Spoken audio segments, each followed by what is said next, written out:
Ma'am, এই যে পুরুষদের পুরস্কৃত করা এ বিষয়ে ভাবনাটা সম্পর্কে যদি একটু জানান। হ্যাঁ, এটা তো আমাদের গত 5 বছর ধরে হচ্ছে, এটা পঞ্চম বর্ষ।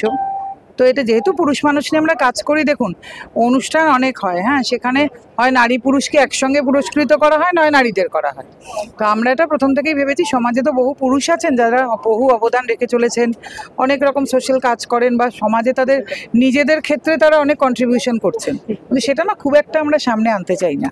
তো আমরা বেছে বেছে প্রতি বছরই বিভিন্ন ক্ষেত্র থেকে, সে খেলাধুলাই বলুন, গান বাজনাই বলুন, ব্যবসা বলুন, আইনজীবী, ডাক্তার, সব রকম বিষয়ে আমরা চেষ্টা করি সে সমস্ত পুরুষ মানুষকে সমাজের সামনে আনার, যে তারা নিজেদের, দেখুন এটা তো নয় যে শুধু সমাজ সেবা করলেই কিন্তু সমাজের সেবা হয় না।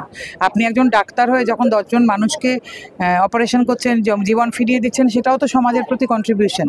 আইনজীবী হয়ে আপনি যখন মামলা লড়ে মানুষগুলোকে মুক্তি দিচ্ছেন, সেটাও তো সমাজের সেবা। তো সেভাবে সমস্ত মানুষকে আনতে চাই। ভালো ভালো লেখা লিখছেন, পড়ে মানুষ উজ্জীবিত হচ্ছে, সেটাও কি নয়?